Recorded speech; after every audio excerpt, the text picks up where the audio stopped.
us right now, Army Sergeant Christopher Biggs. Hello, how are you? What's up, man? You good? I'm good, man. How are y'all? Real good. So my name is Bobby Bones. I don't know if you've ever heard of the show or not, but we do a radio show heard in a lot of places, and we just want to take a minute and talk to you if you're okay with that. I'm totally cool with that, man.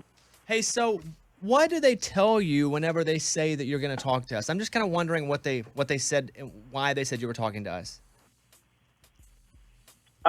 They said last year y'all just started raising that meaningful amount of money for them, and y'all really support them and y'all support what they do.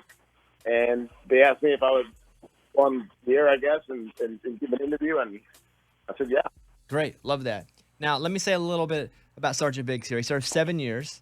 In 2007, while driving on a mission in Iraq, an explosive was detonated and he was knocked unconscious. He woke up, his left leg and right ankle were shattered. He suffered traumatic brain injury. And you spent 7 years trying to rehab, is that right? Yeah. And what's rehab like after you go through something so traumatic? Well, both my legs were shattered. My left one was just more so than my right. They flew me from the Crit to Germany. They took 6 weeks on my legs, and they flew me to Brooks Army Medical Center, which is San Antonio Medical Center now, and started the 2-year process, just surgeries and rehab, and get me fit enough to get me out of the military.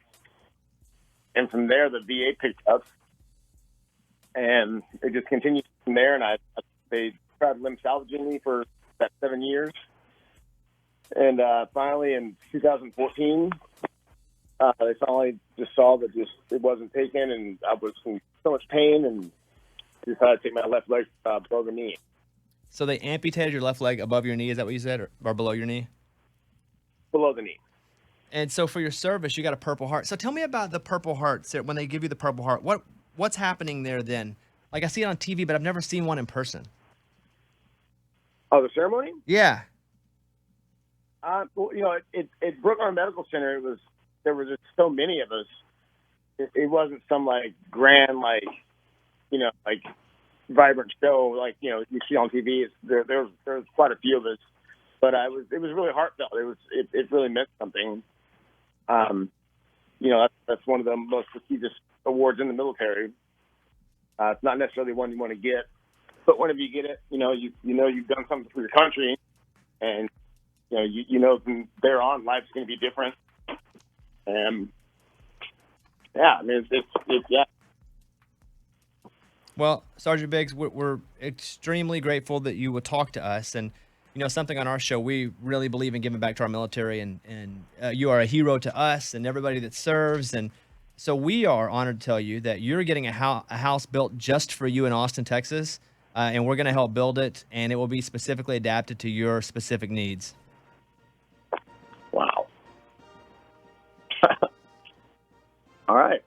Yeah, we're just very great. We're grateful for what you do and what you did. Well, can I just say something about Homes for Heroes? Yeah. Just going into it, man, I didn't expect to get anything, but just keeping up with those guys over I've been talking to them for about, I'd say almost a year, and whenever the whole COVID thing kicks off, I emailed Gina just to make sure everything was cool with them. And then Gina had called me yesterday talking about this interview. And I guess I got some calls from other people, and I just didn't know the numbers, so I didn't answer it. And so I answered, man, and we just, we talked on the phone for 30 minutes, shooting the stuff and talking about life and, all that. And I saw these other numbers pop up from your people trying to call me, but, I figured they could wait. And, they're just good people, man. I love them, dude. And, even had I not gotten anything, it's just a good experience, seeing people out there helping the veterans like that. Well, we're very grateful, and our listeners are a big part of raising the money for this, if not the biggest part of it. And so on Wednesday, what we're doing is putting our Pip and Joy line up, and we're gonna sell it, and we're gonna build you a house, man. We're partnering with building homes for heroes to make this happen for you. So we're very grateful for you serving and for every sacrifice that you gave, because without that, we definitely wouldn't be here today. Dude, I appreciate that so much, man. I got really, from the bottom of my heart, like, so much. Well, we will be in touch very soon, because there's a lot that we want to do for you, and we're going to be there to the very end till we cut the ribbon and we get to go and see inside that house when things get a little more back to normal. All right? Sounds good, man. Well, great to talk to you. Thank you again for your service, and I hope you have a great 4th of July, and we'll talk to you again soon, okay? Thank you so much, man. All right, there he is, Army Sergeant Christopher Biggs. We'll talk to you soon.